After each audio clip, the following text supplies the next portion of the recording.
Y'all, what's up? It's your boy Nitro Hi-Fi here. Welcome back to Nerd Torch TV, your spot for anime, comics, and gaming. We're here with another voice actor to give you guys some advice on how he got started and how you can get started in the industry.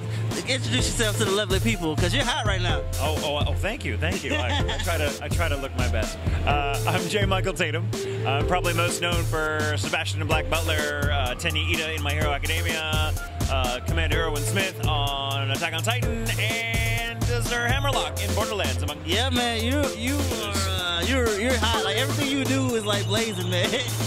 Lucky me, right? Lucky me. So especially like now, My Hero Academia is like one of the biggest things in the industry right now. Yeah, it's crazy. I'm so happy that it's so popular though, because it's a great show. It's not often that something you love blows up and becomes so big. So it's really nice. All of us are like, yes. So what was your first role that you ever gotten into? My first role as a voice actor was as Rikichi in Samurai 7, which came out in like 2000 something, like early. That was like, I want to say like 2004 or 2002. But it was way back then. Way back in the day, 15 years ago.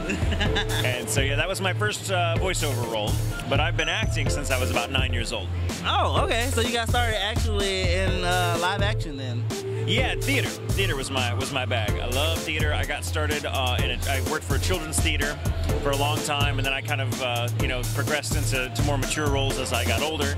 And then I kind of let go of it for a little while because it was hard to make a living once I hit it. Once I got out of college, I was like, eh. And then voice acting found me just a few years later, so I got to come back into it through voice acting. So it's been a crazy journey, a lot of zigzags. Yeah. So how did you make that transition? Like, what was it that, like you said, voice acting found you? So what exactly happened? Well, a friend of mine was working for Funimation, and he was a director, writer, actor himself, and I thought what he did was really cool because I'm a total fanboy for anime. But I didn't really think of myself as an actor anymore in those days, so I never came to him like, hey, you should put me in your show. Right. He just decided randomly one day that he would ask me if I wanted to audition, and I said no, because I didn't. You said no? I did, because I was like, oh God, no, I've never voice acted before. I don't know what I'm doing. Thank you, but no thank you. I mean, it was really just, I was kind of overwhelmed by the idea. So he got me in anyway, because he's not the sort of guy to take no for an answer, especially from an actor. So he sort of got me in and convinced me to do it, and long story short, here I am. That's crazy. Yeah, after about doing it 2 or 3 years on the side, I realized that, wow, I've got something here. I should really try to go full-time and get more work, and be more available. So I quit my full-time job and became a full-time actor. And that's crazy. Like, what's really crazy is, like I said, everything you do is just blazing hot, man. Like, it's like you are the guy. That's what I want to hear. It's like, hey, it's the guy. It's the guy. I've been very lucky. I've just been incredibly lucky in my careers. And you said no at the start too. I did. So I'm not qualified to give advice, because if you ask me how to get the voice acting, do what I did. Just sit around and don't follow your dreams, and then just when it does, turn people down. Opportunity does knock, ignore it, and then it just happens. Opportunity kick the door down. It's like, hey, let me in here. But I do think my experience as an actor, as a stage actor, and doing a little bit of on-camera stuff in my early years really gave me a good foundation for being a voice actor. Because voice acting is really difficult. I know people that start with voice acting, and it takes them a long time to kind of find the acting part of it, because it's a very alien environment. Right. When you're on stage or something, you got so much kind of helping you bring that character to life for an audience. You got costumes, sets, and other actors you can play. You got lights and the energy of the audience. And when you're alone in the booth trying to breathe life into a character, it's just your voice. Your voice has to do the work that you have your whole body to use when you're doing on camera or stage. So it was only because I had experience doing stage that I kind of learned how to distill all that into my voice. If I'd have started with voice acting, I think I would have caved. I would have tanked. Like sitting with you now, I can kind of tell that you still have that projection in you. Like you can project through a theater and reach the back row. True, yeah. I just gotta play to the back row. Play to the back row. That's really great though. So like, if someone was getting started now, what would be your advice to them? My advice to anyone that wants to be a voice actor is to be an actor.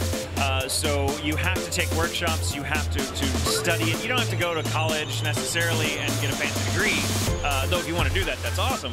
But you do have to study it in real time with actual flesh and blood other actors. Like, a lot of people think that acting is something you can kind of train yourself to do at home in front of a mirror, and you absolutely cannot.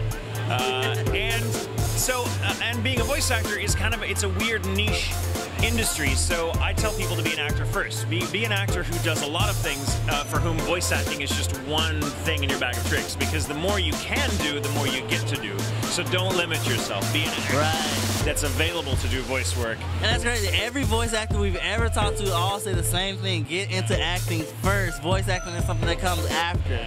So there's a lot of people, they try to skip the acting part, and they kind of they try to make that jump right into the voice acting. I think some people, if we're honest with ourselves, I think a lot of people that want to get into voice acting,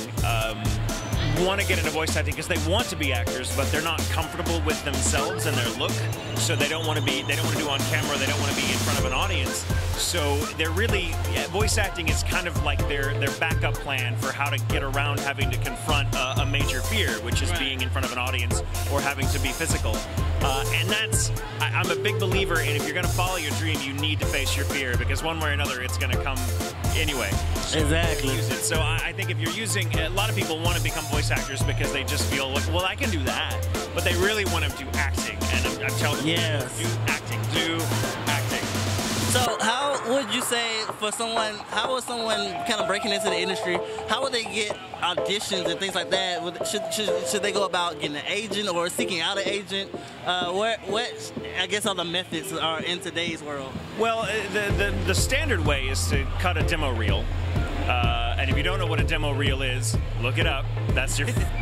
Google is a thing. You got to do your homework. You got to figure out the business side of things. Demo reel is the first step into getting an agent, because that's how you create a demo reel and you shop it around to various agencies. If they like what they hear, they pick you up. You're now on their roster, and they will give you access to auditions you otherwise wouldn't have access to, because that's the deal they have with various studios. And they're a great gateway. If you don't have to have an agent, but it's a lot harder if you don't have one, because you have to do all the things yourself. And you don't have those connections that an agent have. Yeah, I mean, it'll take you twice as long to build the connections yourself as it would if you had an agent. So I recommend people cutting a demo reel. It's a little expensive to cut one. A good one is, going to run you about $1,000 or can. A good one, but it's worth its weight in gold if it gets you picked up by an agency that has good connections. So now, is it possible just to cut one at your house? Like, if you just... It's possible, but it's like you really have to know what you're doing. Like the technical side of things. Like, I mean, I recommend getting it professionally done, because if nothing else, just to have another set of ears listening to your demo. Having an engineer who's that's their job, they do this and that's all they do, they're going to hear things that you wouldn't hear, that make it sound sophomoric and weird and less likely to get picked up by an agent. Because you have to understand, when you're shopping a demo reel to an agency, they hear demos all day, every day, all the time. They're not necessarily... They're harder to impress because of it, because their experience has made them kind of jaded and less likely to be like, oh, cool, that's fine. Because they're looking for those things that you should already know how to do, so they don't have to teach you. Yeah, they're not going to teach you. They're not. They don't. They're just going to tell you no. Yeah. Be wary of any agency that offers to teach you, because that's not usually how agencies work. But yeah, so it's a difficult thing, but I do recommend people study the business side of it, and see like how, what is an agent? What are the signs of a good agent versus a bad one?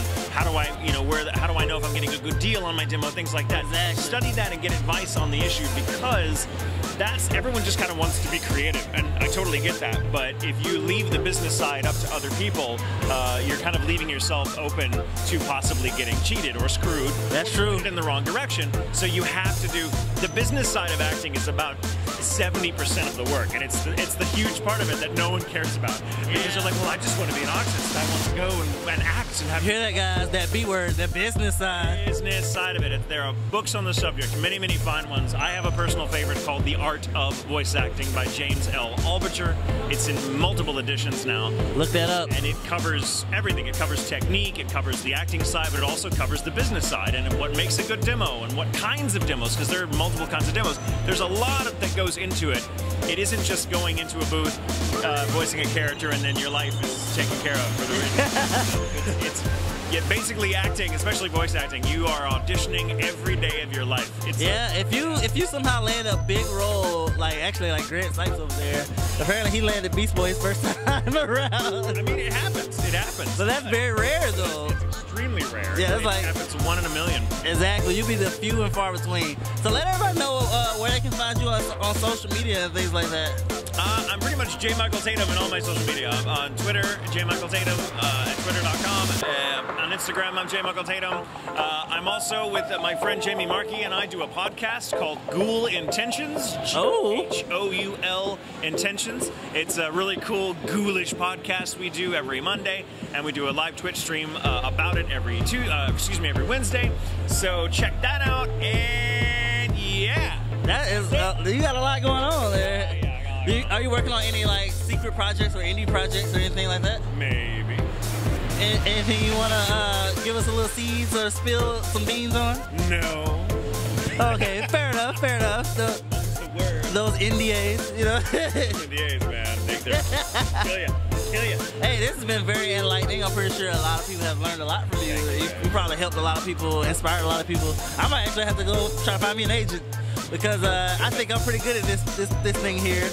So and if an agent agrees with you, that's a good place to be. Exactly. I need more work.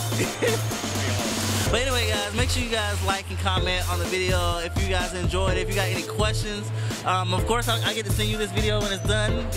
You can probably answer some questions in the comment section down below. So make sure you all subscribe, and we're out. Peace.